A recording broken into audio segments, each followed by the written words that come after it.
A fleet of limousines, planes and watercraft are kept at the ready for the needs of the Russian president and his entourage. Russian President Vladimir Putin makes use of a number of special vehicles to move between appointments, in the air and at sea, as well as on land. He most often travels in a Mercedes-Maybach S600 Pullman limousine. The Federal Security Service, FSS, register lists 11 such vehicles in the presidential pool. All the cars are operated by a special FSS unit, the GON, or Special Purpose Garage. The unit was established in 1921 when the Council of People's Commissars issued an order to allocate several cars to serve Lenin's family. The presidential limousines must include an armored salon, an emergency run system, which gives the car the ability to move for at least 18 miles at a speed of 50 miles per hour, even if all 4 tires have been shot out, as well as an air quality control system and other amenities. Candidates for the position of presidential driver are put through an extensive battery of psychological tests and training in driving under extreme conditions. The process to become one of the president's drivers is long. Candidates must first work for a number of years in the FSS operational division, followed by several years as a driver of one of the presidential escort vehicles. After that, candidates can compete to drive for the president or the prime minister. The process takes between 7 and 15 years on average. There are more than 10 presidential drivers, and even after attaining this position, they have to continue training. At least once a week, each driver must go through a training session.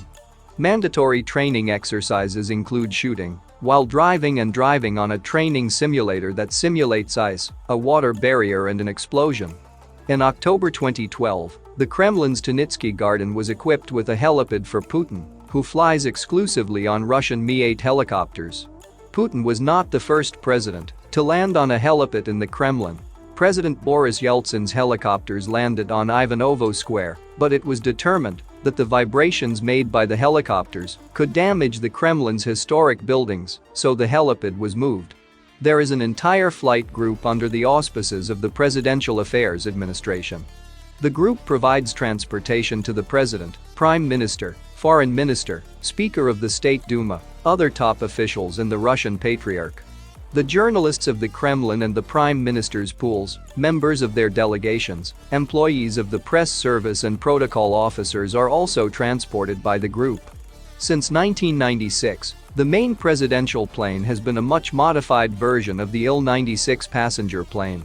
While in flight, the head of state can contact any agency or institution. He can also conduct international calls or conference calls.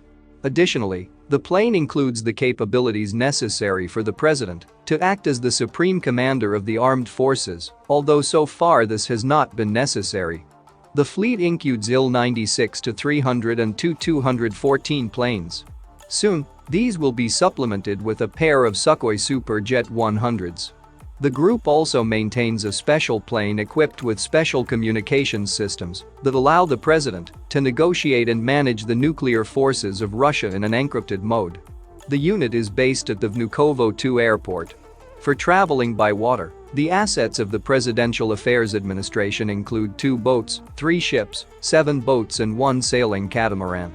When Putin inspected the sunken Byzantine ship at the bottom of the Black Sea, he traveled by bathyscaphe, but this vessel belonged to the Russian Geographical Society. NTV journalist Vadim Takhmanev once asked, while writing with Putin, if the president was aware of the immense traffic jams caused by the presidential motorcade. "I apologize. I am sorry. But what can I do? I need to work. How else can I move around?" Putin replied. Takhmanev suggested he might follow the example of French President François Hollande, whose motorcade stopped at traffic lights on the way to his inauguration. "He is a good man. But I do not do populism," Putin replied. If you liked our research about the Russian President Vladimir Putin's modes of traveling, hit the like button and subscribe to our channel. It helps and motivates us a lot. And don't forget to hit the bell icon.